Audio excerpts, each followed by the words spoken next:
welcome back. I hope you are well. I want to welcome you and commend you for returning to today's session. What I would like to do in the minutes I have with you would be to continue a conversation that I began in the previous session, in which I started a question or a topic, a conversational topic, which was, were you prepared for relationships? I am going to expand on the conversation slightly further, but let me start with the following suggestions. We come from different backgrounds, ethnicities, geographies, upbringings, cultures, moral codes, value systems, principles, and lived experiences. We certainly have different goals. Each person is different, and therefore your aspirations will not accord with someone next door or mine. In any case, what we do have in common is the human experience. And one of the things I learned quite early was the human experience, though explicitly unique to each individual, there are some commonalities in each person's experience. There is something called a regression line, which is a best fit line that connects most of our experiences. Not all of our experiences, but most. Now, what this means is that each one of us, we have the ability to learn from other people's experiences. And we can apply that learning process alongside our lived and learning experiences. The former will be called OPE, other people's experiences. The latter will be called PE, personal experiences. Those who succeed in life, generally speaking, have to have the ability to recognize that time is a finite resource, and that you trade or exchange your time for the life you have. And what you're hoping to do is get the best return on your time invested with as little investment of your emotions from a perspective of negative outcomes. You want to minimize pain, suffering, trauma, because you have a short lifetime. By using other people's experiences, good experiences, you can replicate their success. See, success leaves clues. By also learning from other people's failures, you can avoid making the same mistakes. Failure also leaves tracks. Now, if I came up to you and I said, this is a pathway that I followed, and that was where I found some bread. And let's assume we are both hungry and have nothing, no source of food, but suddenly I come back into the tribe and I say, I took this pathway and I found some bread, and there is some bread still left.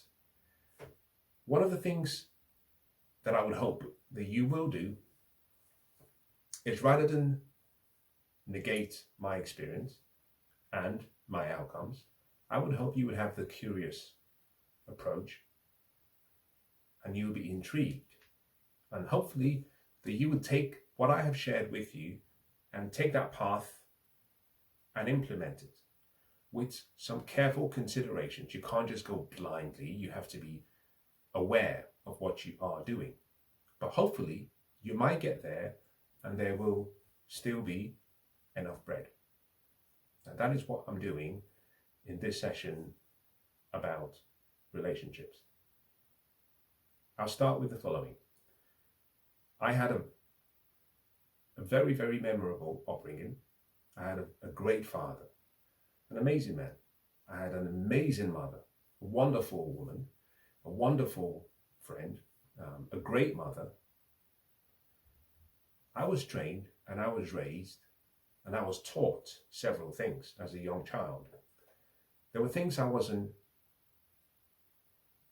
taught explicitly. And that's what life is supposed to be, after all. Your parents cannot give you all the knowledge that you need. The best gift they give you is the ability to think and to set you on the right path with the right principles and values, and hopefully with some core beliefs, so that as you go into the world, you're able to make decisions for yourself, recognizing that it is your life. And I had the same experience. Now, my father taught me so many things, and my mother taught me so many things. The one thing they never expressed explicitly to me was relationships. So most of my relationships I've had to either learn by trial and error, and also by study and by pursuing knowledge. And that pursuit in many ways came or have come whenever I have found myself at a crossroad and unsure of a decision to make. I hope the sessions that follow will provide you with that clarity. All of it may not work. I hope some of it will. But here is perhaps a suggestion before we begin. Don't accept everything you hear from me. Don't accept it. Secondly, do not reject everything you hear. And finally, do not neglect what could be wisdom keys in what I share with you. The question to ask yourself is as simple. Is this information and what is contained in the information, not all of it, specifically delineating sections of what we talk about, can this information, it could be one sentence, it could be a paragraph, it could be an entire monologue, can this information help me achieve my goals in my relationships? At present, the answer may be no, but if you revisit this recorded conversation, you might find that you have grown into someone that you never knew you were. Like a book, there are times when I have read books and I come across a sentence and I am familiar with the sentence. I come back and I reread the same book and I discover a new sentence that I wasn't familiar with, despite having read the book previously. Now, it wasn't that sentence was not there. It was that I had grown into the person that was going to be receptive of the new information. So when you read a book, or when you listen to someone speak, you don't see, or you don't read, or you don't hear something that you always know. What tends to happen is, when you read a book, you listen to someone for the second time, or the third time, or the fourth time, you come across something about yourself that you never knew existed, or that was there. Perhaps it was dormant. The lecture is still the same. The words in the books are still the same. You're not reading something that wasn't there before. You're simply coming into the awareness because you've, I guess, grown into the type of person ready to receive that information. So a recommendation will be spaced repetition. Come back and come back and come back. Now, let's begin with today's session by noting the following.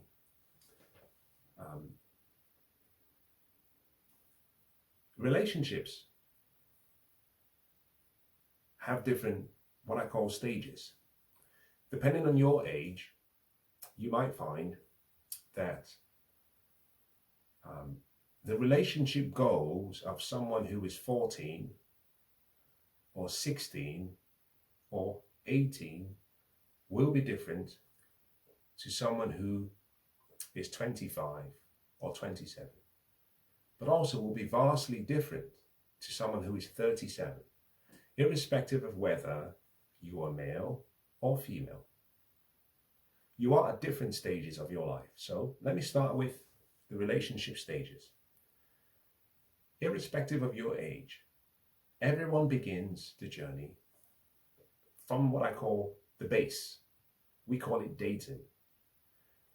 In a very crude way,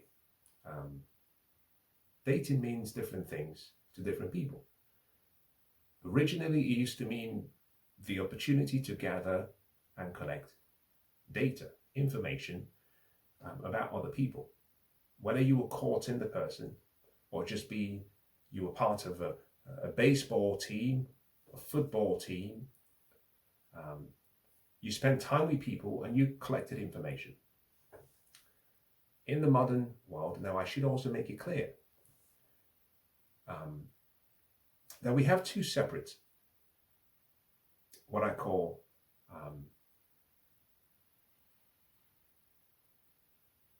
almost, I hate to use the word, two separate groups. There are those who fall within what I call the traditional lens of relationships. And there are those that I consider to be in the modern lens of relationships. I'll talk about that much later. But generally speaking, we go on dates or we date to get to know each other, collect more information, because traditionally we did not have technology and we did not have social media, and therefore things had to be done in a very traditional way. So the stages of relationships come in three parts: dating, relationships, and marriage. These are three core groups or stages. For some people, you begin with the first and you slowly transition to the second, and if you so desire, you transition to the third. There's a time period between each stage. Some people, it's compressed. For some other people, it's elongated. It's longer and takes more time. Now, there are people who begin in the first stage of dating and they keep recycling in the same stage and they never move to the relationship stage or to the marriage stage. There are people who go from dating to relationship to marriage. They end up divorced and they come back into the scene and they start again from the dating experience. Now, what this simply means is I like to use, now I found something to be interesting as a young boy. There were certain words that made life and the concept of life easy for me.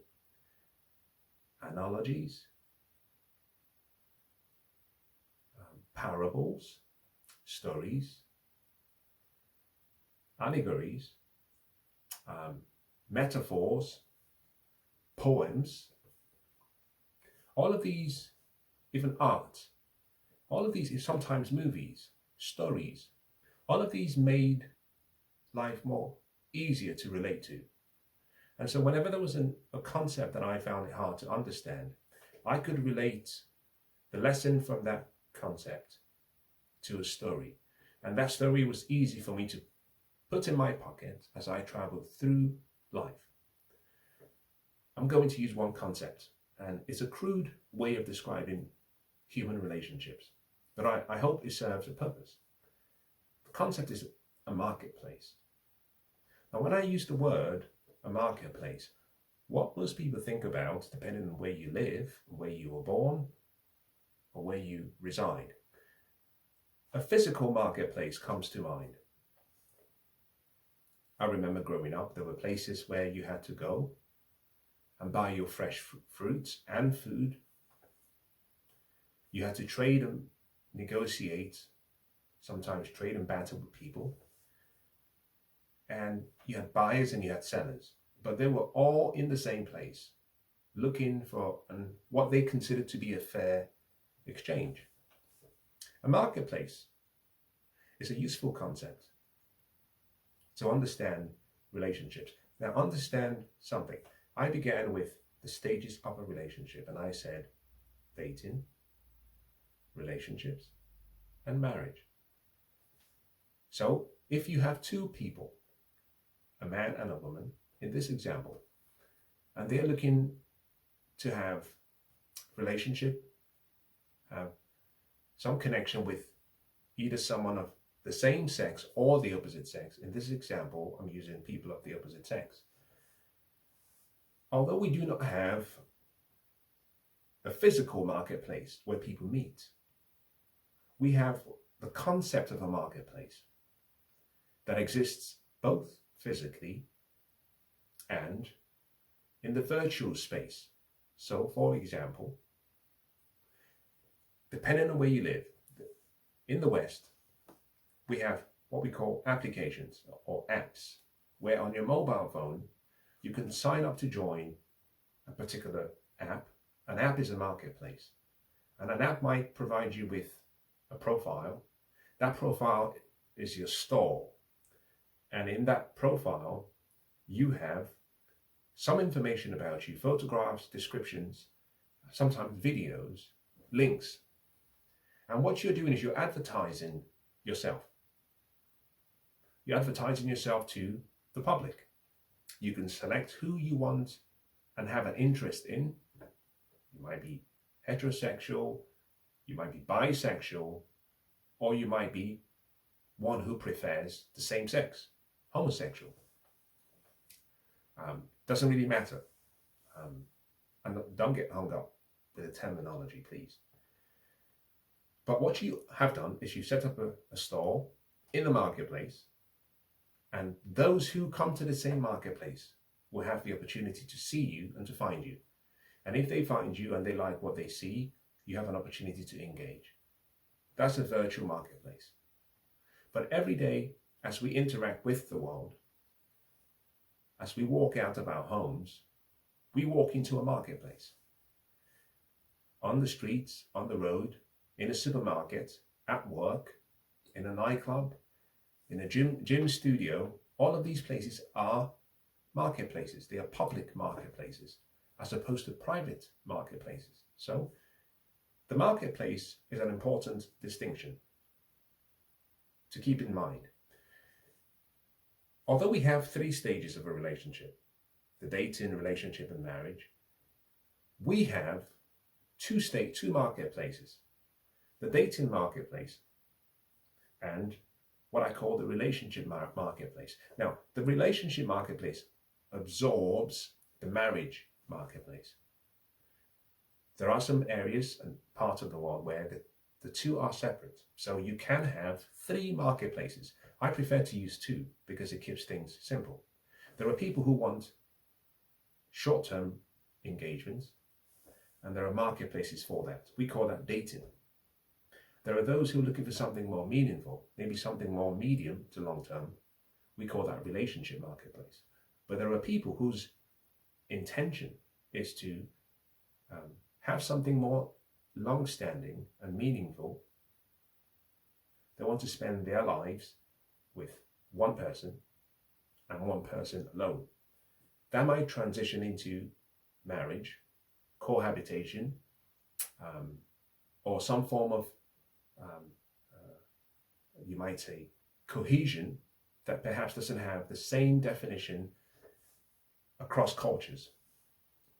The point of the matter being, there's a marketplace, and for you to be found and for you to find people, you need to learn how to shop in the right marketplace. Now, you might be thinking, this is ABC. I already understood or understand these concepts. Well, my role and the purpose of this session is just to remind you of things you already know. I begin now with some very, very basic, commonsensical truisms. You have to be in the right marketplace to find what you want. You have to learn how to negotiate to ensure you get what you want. And most importantly, you must understand how to split the difference in order to have a fair exchange, an equal or fair exchange. So, first step in whether you were trained for relationship is to answer the question. Were this concept explained to me by my loved ones, my parents? Now, it may be the case that they weren't explained in this detailed manner. Doesn't matter. But question 2, are you available in the right marketplace? And are you shopping in the right marketplace? Second question. Now let me move to the third concept of what I hope to cover today, which is, I'm going to use the two different sexes in this example. I am a man, and therefore I will speak from the perspective of men. And this is therefore directed to women. However, I could invert the conversation, and the same concepts will apply for a woman with some subtle adjustments. For men, there's something called the age groups. For men, 0 to 18 being the first, 18 to 35 being the second, 35 and above being the third. There's an overlap in between the two. 0 to 18, 18 to 35, 35 and above. So, depending on your age as a woman, you have to start with what group you want. So if you're 18, you might say, well, inasmuch as I have to go through the dating marketplace first, I only want to be married. I don't have time for the casual sex and the casual dating. You might be a virgin, in which case you will still have to go first of all to the dating marketplace, set up your stall, put yourself up, and let people who are looking for relationships or marriage come to your store. But you have to be in the right marketplace. We make mistakes when someone who's a virgin places herself or himself on a casual dating site whilst expecting a significant relationship. We call that insanity. You could do the same thing every single day. If you expect a different outcome, then we call you insane.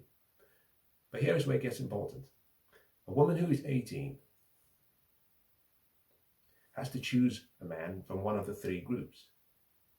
It would be foolish of her to want marriage from a man in the first group, 0 to 18. So, choose what you want, choose the marketplace, and make sure the man you're looking to attract, or the person you're looking to attract, is in the age group that you want. Now, the reason I separate men into the three groups is for one of many reasons. If you've looked through some of my catalogue of videos, when it comes to intersexual dynamics or interpersonal relationships, or intrapersonal relationships, I place the three groups one above the other. The first group, 0 to 18, I tend to leave that group alone, not because they are not important, they are. My preference would be to reach out to those who are younger so that they do not make the same mistakes that I have made. But I'm respectful of the fact that some people are being raised by fathers and mothers. So the first voice of reason should be your parents before someone who you do not know, such as myself. So you have to start with your parents. So in many ways, I'm providing a secondary voice, I'm offering a secondary voice of reason. The first being your parents. Between 18 and 35, that is the group I tend to focus on. For reasons being, at 18, you are an adult. So I can speak to you directly. But between 18 and 35, you are also still very young. And those are the 18 years that are perhaps the most important years for a man and for a woman. 35 and above means that you have come to the age where you can make your decisions yourself. I go back to the stages: dating, relationship, and marriage. Between 0 and 18, you can date, but you shouldn't be considering a relationship or marriage. But you can date. You can get to know other people. You're still too young. Between 18 and 35, you should be focused on your goals, your dreams, your vision, becoming something, making something of yourself. And therefore, you can date. You can be in a relationship if you want to, but you should not be in what I call a committed relationship that resembles marriage or anything similar, or whatever derivative of marriage that we have in society today. As a man, you should be focused purely on making something of yourself. Now, from 35 and over, that is when you decide that you want to be married. Obviously, you have to start earlier. So between 30 and 35, you're allowing those thoughts to go through your head. Now, so you start with the group, you start with the marketplace, you choose the age group. Now, having laid those basic fundamentals, we come back to the question I started this session with, which is, were you trained for relationships? Were you trained explicitly or implicitly for relationships? Now, many of you might say, no, I wasn't trained. My parents never explained, my loved ones, my guardians, and those responsible for myself never explained this in such detail. Understand something. They may not have explained it to you explicitly, but you may have been given the information implicitly. You see, what controls your mind controls your life. So you might come up to me and say, I wasn't trained, or I was trained. And I would say to you, well, I need not listen to or hear what you say. I simply need to observe your actions. Because result is the name of the game. We look to results, and the results in your life are simply a product of all the subconscious training that you have received over the years. Your life and your success in relationships is simply a product of the explicit training you were given and the implicit training you were given. Now, for most people, and I'm going to take it back a step so I can include all the three groups and all the age groups, 0 to 18, 18 to 35, and 35 and above. I'm going to take it back to the basics so that all groups are included. Now, many people will be excluded if I simply focus on the explicit training. Because for some people, mums and dads, depending on whether you come from the traditional background or the Western background, you might find that dating is not discussed until about age 18. But if you live in the West, young kids are having sex at 12 and 13, and sometimes earlier. Hence the need to start the conversation quite early. So, in trying to describe to you how we are all trained in one way or the other, I'm going to start with a concept that I think will allow everyone, irrespective of your group, to be included. We start with your mind.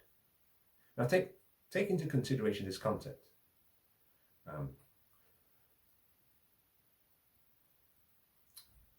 Humans are simply an extension of the animal kingdom. Animals, on the other hand, are gifted with two things. They have something called the genetic code and instinct, both of which are perfect. So, for example, a wildebeest is born, and in a few short minutes, the wildebeest can be running with the packs and can identify and spot a threat from a distance. You can see the lion, you can see the cheetah, you can see a foreign adversary and instinctively know that he has to run. Animals have the genetic code and instinct. Human beings, on the other hand, you and I, now I should go back and say, because of the two gifts that animals have, you tend to find that whether you look at birds, pigeons, rabbits, squirrels, snakes, buffaloes, most animals in their natural environment are at peace. They seem to be one with nature, one with their environment. The reason being, they have this code, it's a programming. Now, human beings, we are an advanced form of the animal kingdom. We're gifted with something that animals do not have. One of which is an intellect and free will. But more importantly, our makeup is slightly different. We're spiritual beings, we have a mind, we have an intellect, we live in physical bodies. But we're still very similar to our distant relatives who are an extension, or from whom we are an extension of that kingdom. Now, the reason I'm explaining this is to make the following statement. As human beings, we have sensory faculties or factors. We can see, we can smell, we can taste, we can touch, or we can feel. Every one of us can do that. Yeah, there are some exceptions. Animals can have the same experience because they have the same sensory faculties and sensory factors. But where we separate ourselves from the animal kingdom is this intellect we have been given. Therefore, we have intellectual faculties: perception, imagination, reason, memory, and about 5 of these faculties. I'm giving you 4. The will is the 5th. Each of these faculties enable us to have experiences through which our emotions develop. So how we use our intellectual faculties determine our emotional state. I know this is slightly technical, and you might be thinking, what does this have to do with relationships? Bear with me for a second and I'll make it clear. When a child is born with all of these attributes. However, in our mind, we have 2 parts to our mind, a conscious mind and a subconscious mind. Our conscious mind is where we have the ability to reason, to think, to deductively or inductively make conclusions. We can stand guard at the gate of our mind once we get to the age of reason, the ability to think for ourselves. But before that, all the thinking, all the decisions are made for us by our parents. So if you fall within the first group of dating, 0 to 18, you might find, depending on how sheltered you are or exposed you are, between 0 and 12, all you have experienced throughout this 12, 13 years, you may not have everything in your memory vividly, but all those experiences have been lodged in your subconscious mind.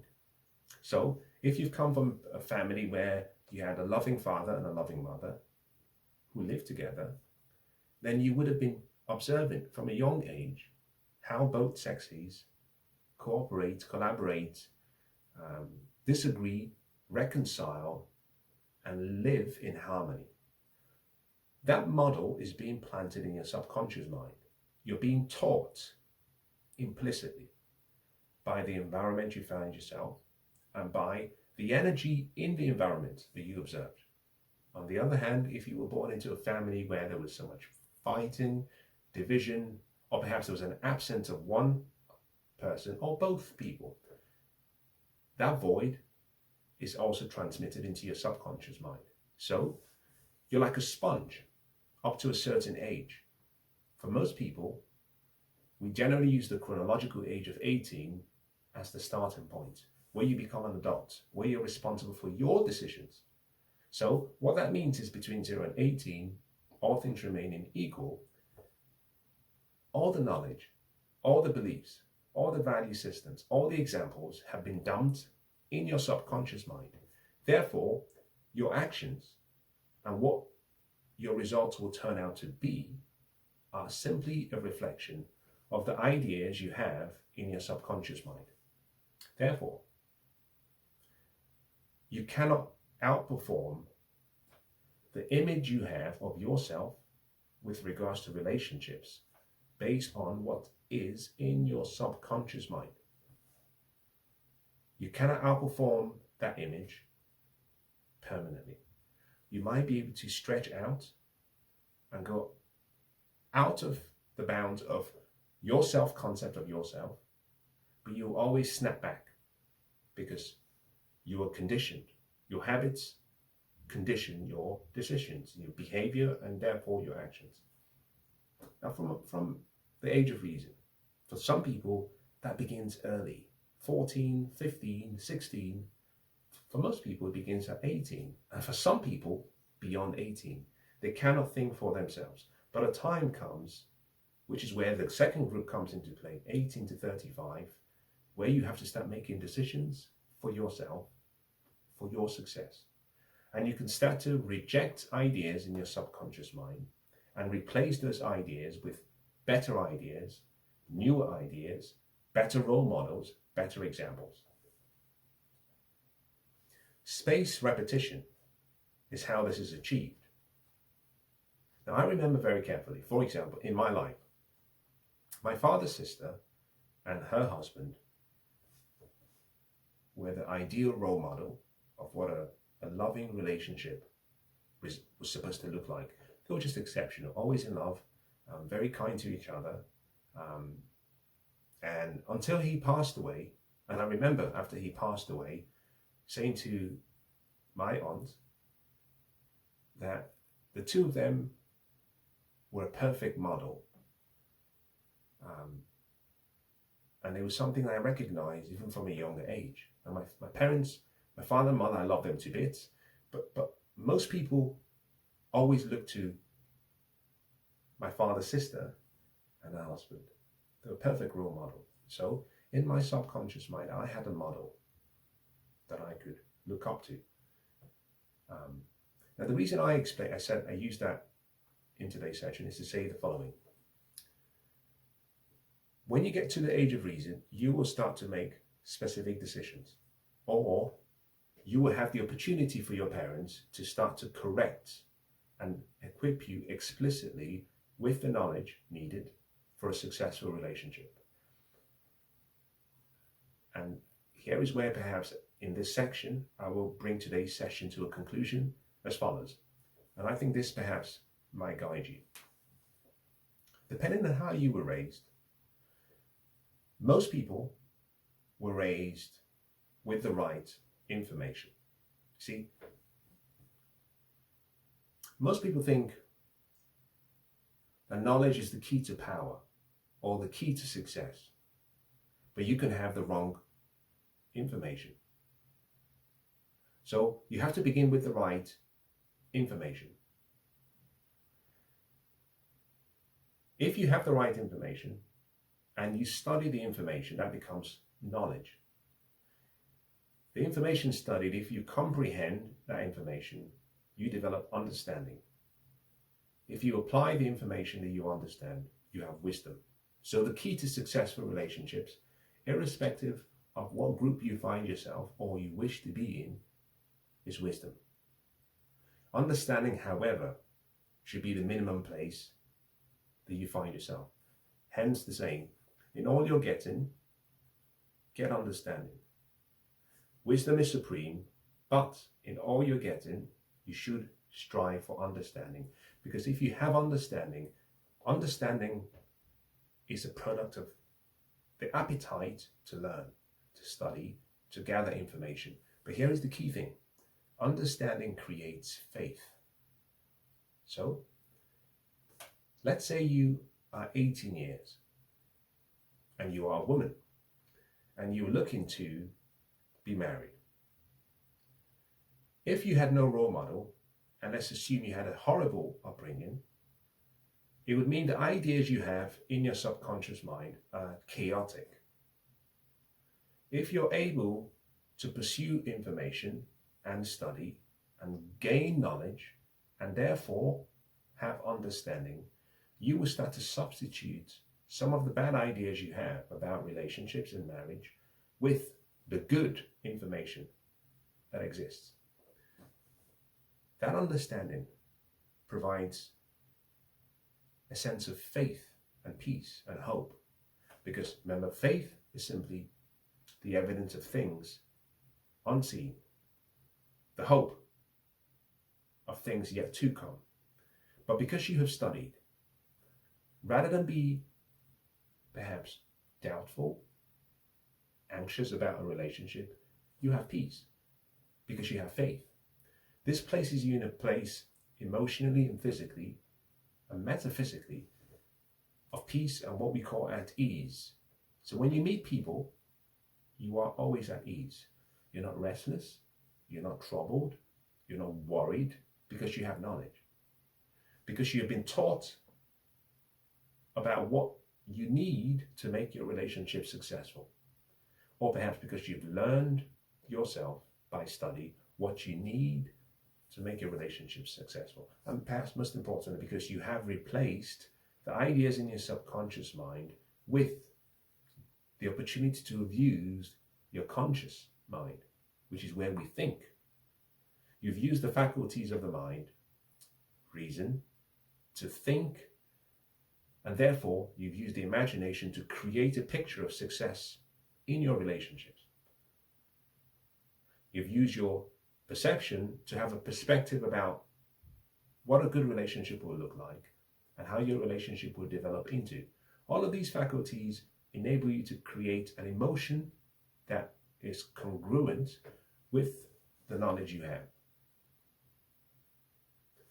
Understanding creates faith that leads you to a place of peace or ease, so that in your relationship, as you transition from dating to relationship to marriage, you continue to study, space repetition, you continue to learn, because wisdom is what you need for successful relationships. Not love, not the tingling feelings, not lust, but wisdom. Now let's look at the opposite of that, which is what most people, myself included, had to experience. In the absence of information, what we generally have is ignorance. The biggest problem we have in the world is ignorance. We just don't know. There is information out there about how to make relationships successful, but we do not have the information. So we are ignorant. I am ignorant about certain things in life, and so are you. But if you begin with ignorance, or the absence of knowledge, and absence of the desire to pursue said knowledge, what you find is that that ignorance causes your mind and your environment to have a state of what we call worry and doubt. So I have met so many women, and when you talk about relationships, they always come from a place of worry and doubt. Why? Because their subconscious conditioning, based on what was placed in their subconscious mind as young girls, either by the absence of a father or the absence of a mother or negative experiences with other men, that conditioning is one that lacks understanding. and lacks knowledge, and therefore lacks wisdom.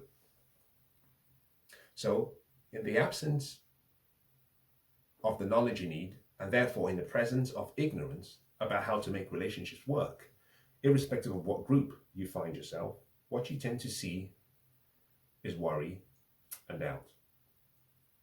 Now, the universe works in a funny way. There's something we call the law of cause and effect. If there is a cause, there will always be an effect.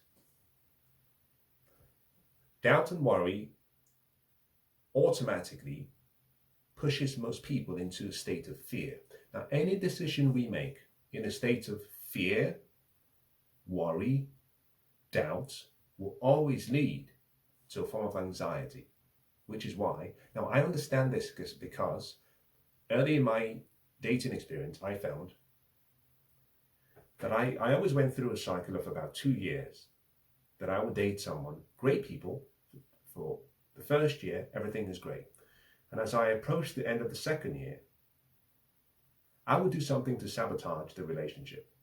Why? Because I was coming from a place of fear. That fear was born as a result of doubt and worry. The doubt and worry came from a place of ignorance. I just did not know how to make relationships work. And so I was trial and error, making mistakes. And as I approached the 2-year mark, I would sabotage myself. But here is where it gets further. In my dating experiences, I found ignorance. I was ignorant about what I needed to make my relationships work. I was ignorant about how to date and therefore ignorant about marriage. That ignorance, unfortunately, led to doubt and worry. My doubt and worry created fear. That fear caused anxiety inside me. Anxiety manifests itself through the human body because it is suppressed. That suppression causes me, at the end of the 2-year period, to go into a fight or flight mode. It always led to the disintegration of the relationship. I just didn't know. How did I turn that around? By study, by learning, by pursuing information, by understanding more about the opposite sex and about myself, by taking the time to learn, to research, to be curious, to be fascinated about the opposite sex, to be fascinated, to learn, to be curious about myself. I started to substitute my ignorance with information. And when I did not understand information, I went to people who could teach me or explain concepts, which is why at the start I said analogies, allegories, parables, stories, poems, things to simplify complicated subjects. And I was lucky enough that I was able to begin a process of substitution, displacing what was in my subconscious mind, which was chaos, worry, and wrong information, with new information. And the more you do this dilution process, this substitution process, you get to a place where you no longer have ignorance, you have understanding. Because you're aware of what it is you lack in your life. That understanding creates a sense of faith that although you do not know what the future will be, you are happy to continue to learn, to adapt, to have the right thoughts, the right feelings, and therefore the right behavior, and hope. And here's the key word, hope. The hope that irrespective of what happens, you will find a way to make things work. A technical session today, I understand, but one I think perhaps needs some consideration. I would suggest you come back, you listen to this again and again, a few times, and so suddenly the concept will come to to your understanding. But let me leave you with the following statement. Relationships are not as difficult as we make them out to be. When we find difficulty in relationships, it is an indication that we are ignorant about the solutions we need for the outcomes we want. It could also be an ignorance on our part about the opposite sex. Now, I started today's session and I said there are different stages: dating, relationship, and marriage. I also said that there are different marketplaces, and I said there are different age groups. Now let's go back and let's test my teachings so far. You're 18 years and you're a female. You are a virgin, which means you're looking for marriage. But you put yourself in a marketplace for casual dating where men come purely with the intention of sex. That would mean that the absence of the knowledge that you are in the wrong marketplace will cause the outcomes in your life to be unfavorable. You might go on several dates and get frustrated because all the men you meet are simply looking for one thing only: sex. And that would, I guess, tarnish the image you have about men, because you are in the wrong marketplace and you are not placing yourself in the right place. The lack of knowledge or the ignorance will cause you, whenever there is another date, whenever there is a date with a new person, you always have doubts and worry based on your past experience and based on your ignorance. That doubt and worry sometimes will cause you to be fearful. So sometimes you find yourself arriving at a date and the fear has gone through your body, has been manifested in your body in anxiety. Sometimes you even have panic attacks because you're not sure if the man across the table from you intends to touch you in places you do not want to be touched. Remember, it's not the man, it's not the woman, despite their actions being wrong, it's you. You lacked knowledge and therefore you have ignorance. And ignorance has simply done what it does best. It's gone from the conscious state down to the subconscious state. So you always find yourself in a state of panic and worry. How do you solve this?